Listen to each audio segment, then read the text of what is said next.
My new neighbor isn't allowed to go outside, and I just found out why. I'm not sure what wakes me. Maybe it's the low thrum of the diesel engine vibrating the walls, or the cold cone of light that spills across my ceiling at 2 in the morning. Whatever it is, it pulls me toward the window, groggy-eyed and yawning. First part the blinds, expecting to see some grumbling semi-driver clunking another mobile home into place, some down on their luck family kicking at the red trailer park dirt as their moving truck arrives, but instead, I see her. She climbs from the truck gingerly toeing the ground, like it's a thin sheet of ice. First one foot, then the other easing from the seat with a quick glance up at the street light. Her eyes are encased in a heart-shaped face, her features delicate with an upturned nose, centered over a chin that looks carved from glass. Something about her reminds me of the porcelain dolls mom keeps stashed on the top shelf of her closet, the ones trimmed in lace with the skin glazed and shining. A heavy thunk pulls my gaze to the driver's side door. A man stands there, huge, with a pair of meat-slap arms and a bald head glittering with sweat. He stares at the trailer for a long moment, then spits and works toward the back of the truck to retrieve a blanket, one he spreads carefully above the girl, like he thinks the street light will give her a sunburn, before shoving her roughly toward the door. A slow rising heat fills my chest. I know his type, the kind of guy who posts up on the porch with a 40 and a fat wad of chew stuffed in his lower lip, ready to have a go at his kids or his wife, just for looking at him wrong. Light his fuse and watch him explode. Dad was that kind of guy, before he abandoned me and mom to the trailer park. It never took much. I watched them disappear into the trailer with my breath fogging the glass. Something about the girl bothers me. The slack expression in the downcast eyes, the way she wrapped her arms around her chest like maybe even breathing was too much work. It made me want to rush outside and give her a hug, to tell her everything would be okay. And that's what it is, I decide, identifying the thing bothering me. I've never seen someone so sad before. I'm up early the next morning and catch her dad, or whoever he is, hanging blackout curtains in the windows. A thick beard crawls up his neck, one I imagine to be teeming with cockroaches and beetles and various other sorts of shelled insects. His eyes are crooked, buried too close to the bridge of his nose, and his cheeks are lumpy, like maybe whatever god put him together had a few too many drinks beforehand. His gaze twitches up and down as he works glazed, one eyelid stretched wider than the other. When I grow tired of watching him, I close the blinds and wander into the kitchen for breakfast. Mom is humming and swaying in front of a frying pan, eggs sizzling, wearing the threadbare purple robe Dad gave her 2 Christmases ago, her hair up in curlers. I sit down and trace my finger over an ancient syrup stain on the checkered tablecloth. We have new neighbors. Oh, yeah? Who's that? Some girl and her dad. She spins around. A girl, huh? Your age? I think so. She arches an eyebrow and gives me a half smile. What? I ask, feigning confusion. Valley Acres isn't exactly teeming with teenagers, especially girls. Mostly it's a bunch of elementary kids playing in the dirt until their parents can afford a better school district. Well, then, she says, we better make them some cookies, don't you think? I carry the tin over around noon, waving at a nosy neighbor, Mrs. Amblin, as I cross the street. She waves back from her lawn chair, a vodka tonic already sprouting from her sun-damaged hand. She treats the trailer park like it's a soap opera, which, to be fair, it mostly is. Hoping to catch a neighborhood argument or two, or an affair if she's lucky, anything she can use to pass the time and fill her gossip jar. I can feel her gaze crawling over the back of my neck as I amble up the steps of the girl's trailer, hesitating for a moment when I spot the light fixture. It's been blacked out, glazed in a thick coat of paint, a few hasty splotches splattered and dripped down the door frame. I stare at the mess, confused, then knock once, twice, 3 times before the bolt clicks, and the door inches open. "What you want?" a voice says with all the warmth of a growl. "Hi, my name's Kyle. I brought you guys these." I raise the cookies. "Welcome to the neighborhood." My smile comes out as a quick twitch of the lips before the door widens, and the man steps out. He's even bigger up close, his gut leaking over a pair of worn jean shorts, a greasy handprint smeared across the thigh. He says nothing, only stares down at me with his mud-colored eyes and his arms crossed. I think he's going to tell me to screw off, to beat it, but instead, he reaches out with a meaty palm to snatch the tin. "You live around here, kid?" "Just across the street," I say, my gaze drifting behind him into the dim interior. I see her there, the girl, buried in a pool of shadow. Her hand flutters up in a wave, and I raise my hand to return the gesture, but the man steps back inside with a half-mumbled thanks, and slams the door shut before I can. Mrs. Amberlin calls from across the street. "Guess they won't be coming to any neighborhood barbeques."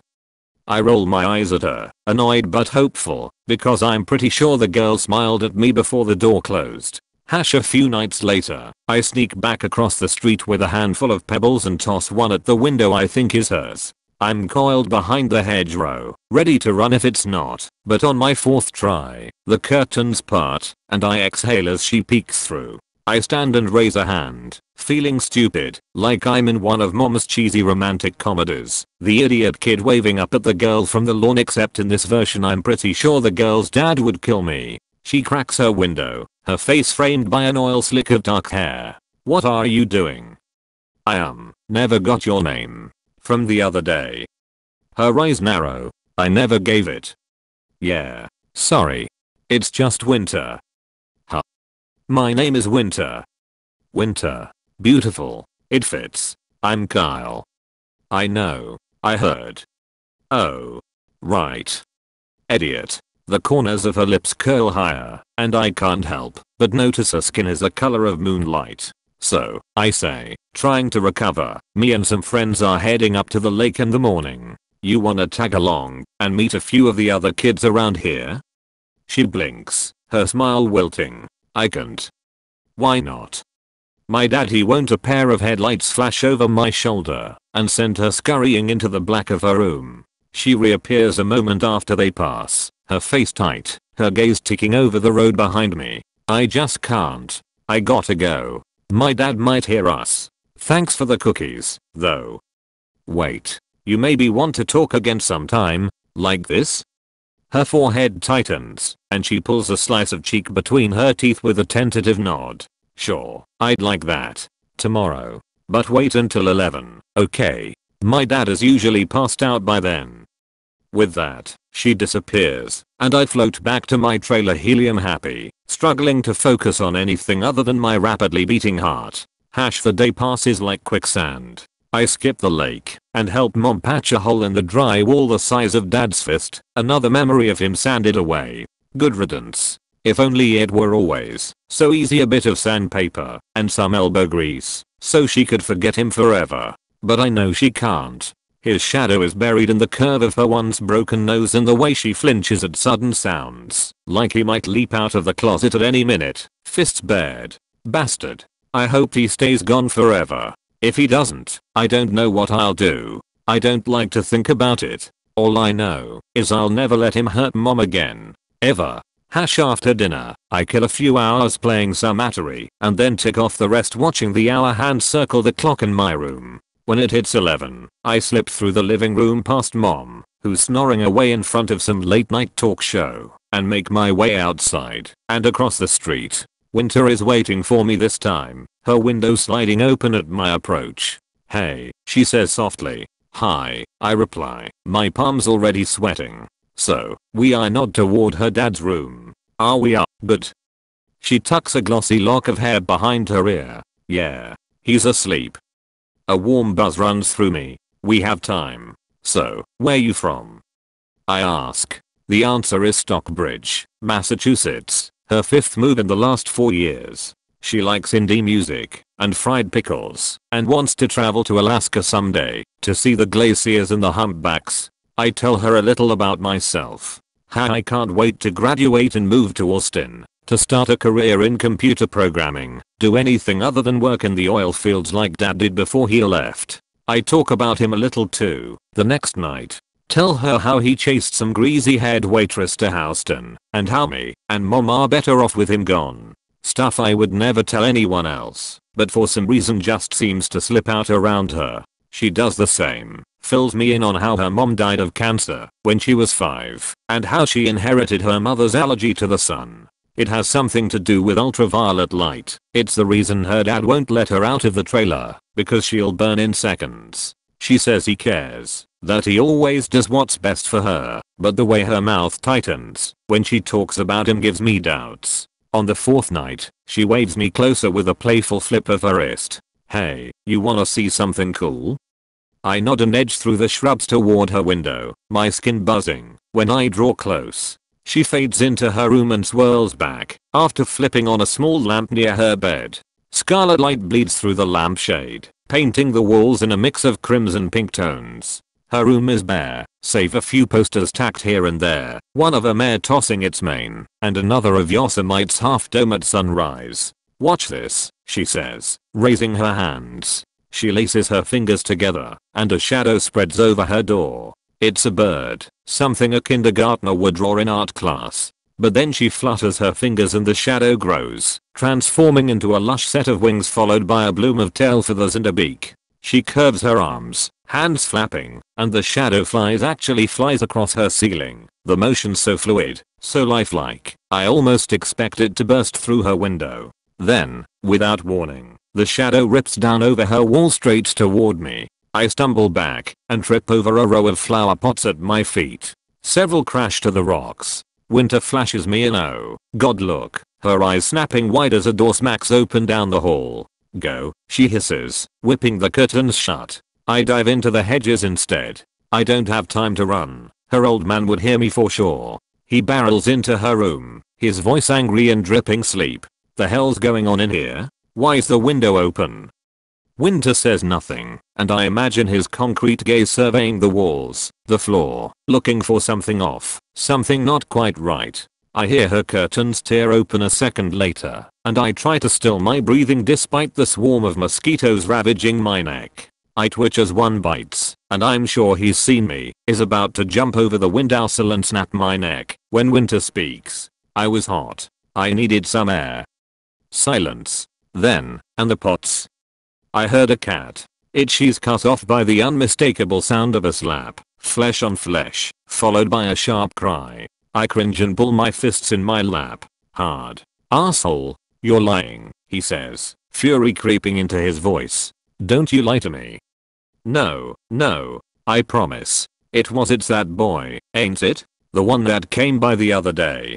Don't think I didn't catch the way you were looking at him. No dad. I swear I wasn't. Bullshit. The window slams down, and all I can do is sit there trembling with rage, thinking, I will kill you if you touch her again. I will kill you. I will kill you. I will kill you. She boards up her window in the morning. The sharp tack of nails and plywood wakes me, and I slump over to the blinds with my scalp prickling, wondering what the hell is going on. He's out there banging away, as if what he's doing is as normal as picking weeds. I widen the blinds to get a better view, and the hammer stops mid-stroke, hangs there. When he turns, his eyes are flat and black, like those of a trout's. A toothpick juts from the corner of his mouth. He stares at me, unflinching, until a wave of nausea twists through my gut. I glance down, unable to hold his gaze. When I look back again, he's gone. She's in trouble. I tell mom at breakfast. Who? The girl. Winter. Her dad's not right. She pushes back from the table and reaches for the crumpled pack of Camel Lights on the counter, shakes one loose, and plants it between her lips. Lights it. How so? He boarded her window. We need to do something. She takes a deep drag, the tip burning cherry red. Now, Kyle, you know we can't do that. Why not? Cause it's none of our business, is it? She grabs her plate and stands, apparently done with the conversation. Now help me clean up.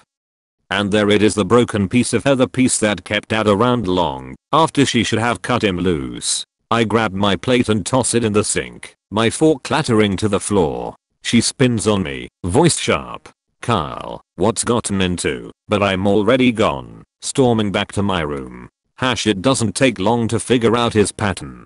Out of the trailer at 7:30, dressed in his faded orange construction gear, tool belt strapped tight beneath his gut. Home by 5. I watch him for a couple days, to make sure gone at 7:30, home by 5 before I decide to go over. The guy's punctual, if nothing else. Outside, the sky is cloudy, the air so thick with moisture, it feels like I'm walking through a bowl of chowder soup. Mrs. Amblin is already stretched out on her lawn chair, wearing a massive floppy sun hat, and reading an old people magazine, a set of oversized sunglasses perched on the bridge of her nose. She pulls them down as I pass, flashing me her red lipstick smile, the one that says, "I'm watching, always watching." I wave at her, nothing to see here, and bound up Winter's steps. She answers on the fourth knock, the door cracking open with a stale whiff of air. "Hey," she says, towing a fringe of the orange shag spilling over the threshold. "Hi, you maybe want to." The words die on my tongue when I spot the swamp of purple devouring her eye. "He did this?" She nods. "Winter." Her eyes harden. He was right to. There are things about Musae I don't know. I know a father shouldn't hit his daughter. I say it with more force than I intend, the anger in my voice setting her back a step. She eyes me, like she sees something new, like maybe I'd hit her too, if she makes me mad. ENOUGH*. "Look, I gotta go, Kyle," she says, moving to close the door. "I'm sorry I scared you." "Wait," I say, planting a hand against the wood. "Are you talking about the bird? Because that was the coolest thing I've ever seen."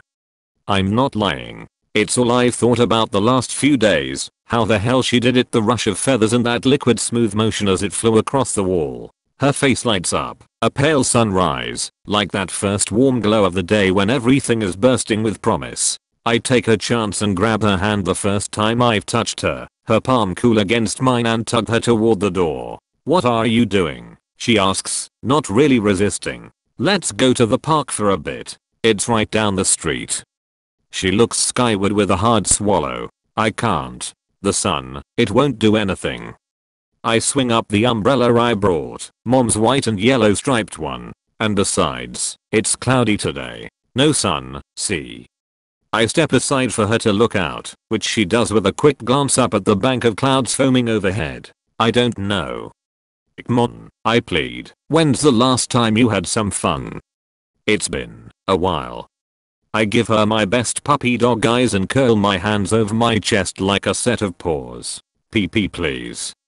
She giggles and blows at her bangs with a sigh. "Yeah, okay. But only for a few minutes." The park is busier than I've seen in ages, the playground buzzing with kids. Moms fringe the sides and chat in clusters of twas and threes. Dogs wheel over the grass, chasing after brightly colored frisbees. A group of knobby-kneed 6th graders enthusiastically smash into each other, playing flag football. I lead Winter away from all the chaos, and we sit on a bench nestled next to a birch tree. It takes a good 5 minutes for her shoulders to unclench, and 5 more, before she stops glancing up at the sky like she half expects to catch fire. Then she's staring at me with those dazzling blue eyes of hers. They're clearer out here in the light. Brighter, with little flecks of green that swim through her irises like glitter. "Thanks," she says. "I needed this."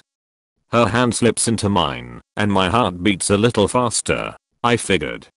We stay like that, hand in hand, quiet, listening to the leaves rustle with the breeze, while I work up the courage to ask her the question that's been bothering me since she moved in. When I finally do, my voice nearly cracks. "Are you okay? I mean, with your dad and all?"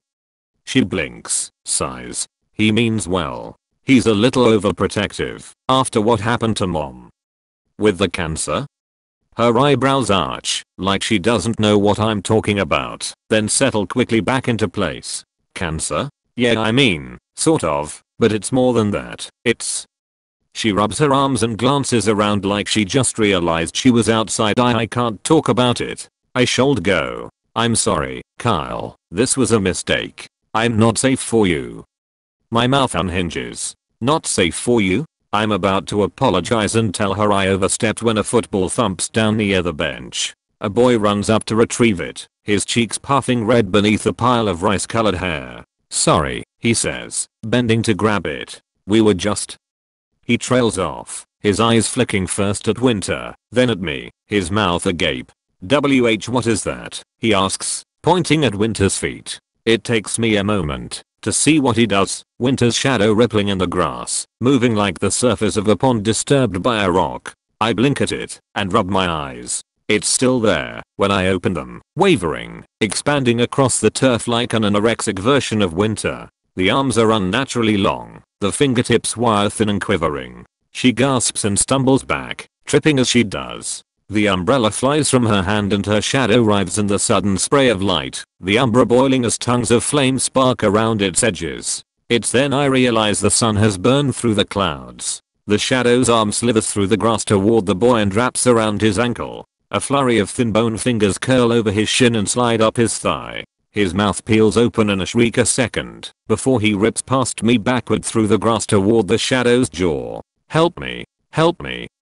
I dive for his hand and seize a handful of his shirt instead. He jerks to a stop and I struggle to hold on as my forearm rivers with veins. The boy's eyes bulge, the stitches of his sleeve tearing one by one. Snick, snick, snick, and then he's gone, catapulting across the turf toward the thing's mouth. His feet dissolve first, followed by his legs and waist. I lie in the grass stupefied, watching his DNA unravel, strand by strand, until all that's left of him is a vertically splayed hand sinking lower, turning to a fine carbon mist. Run, Kyle, run. Winter's voice cuts through the fog in my brain like an electric current. I jerk upright and lurch forward a step, slamming back down again as searing heat bleeds through my ankle. I roll over to see Winter scrambling for the umbrella, but she can't gain any traction, the shadow somehow anchoring her in place. My hands tear out chunks of grass as the shadow drags me closer, my fingers digging desperate trenches through the soil, slivers of dirt carving beneath my fingernails, panic surging up my throat. My foot nears its maw and plunges in. The pain is incredible, like being dunked into a pot of boiling water so hot it feels cold. Sparks flicker through vision, and I almost pass out. A blur of motion cuts in front of me toward Winter, a figure with tree trunk arms carrying a blanket. His eyes are close set, his bald head shining in the sun. The pressure in my calf releases, and I look down too. Nothing, no foot, no shin, just a pile of charred, oozing flesh and bits of ash drifting higher, spinning toward a quickly blurring sky. The police question me in the hospital a week after I wake. They grill me until a nurse orders them out with a snide, "That's enough. He's in no shape for this." It isn't until I'm discharged that they drag me downtown for a second round. "No, officer, I don't know what happened to the girl or her father. No, sorry, I have no clue as to their last name. I wish I did. Yes, the boy dissolved into a shadow, same as my leg. In the end, I guess they have too many corresponding witness accounts, too many strange descriptions of what happened, to charge me with the boy's disappearance, or anyone else for that matter. All they have are a bunch of nonsensical statements, and a grief-stricken mother in search of answers that will never come. I know because I want them myself." The letter arrives 6 months later. I'm out on the porch, sipping a tall glass of lemonade, when the mailman spots me. He glances at my stub knee, then the envelope in his hand, and brings it up the steps. "I think this is for you," he says, handing it to me with a look I've grown accustomed to, a blend of pity and relief. Pity for me, relief it isn't him. I hold the letter in my hands as he shambles away, the envelope wrinkled, the address Kyle Carrington, 11,080 Swallow Way smudged in spots, like whoever had written it had been crying. I carefully slit the crease with trembling fingers and pull out the piece of paper folded inside. "Kyle, it's hard for me to write this. After what I did to you, to that boy, there are no words. Nothing I can say or do will fix things. All I know is you made me happy, and all I did was hurt you. It's all I've ever done, really, hurt the people I love. My mom, my dad, you. He saved you, you know, my dad did. He brought you to the hospital after that old woman across the street told him where we'd gone. I read the rest of it, my eyes poring over every word, every letter, my stomach sinking, and then go to my bedroom and pull the blinds shut. A foul shiver swims up my arms and stitches back down my spine. Winter's letter swims through my brain. That thing in the park changed me. I've suspected it for a while now. The way my shadow wavers and curls in the sun, the motion unnatural, like it's moving on its own. And indoors, how it slides over the walls like a flicker of smoke when touched by the lamplight. I close my eyes and let the last line crash through my head like a thunderstorm. "Kyle, I'm so sorry, but whatever you do, you must never ever go outside.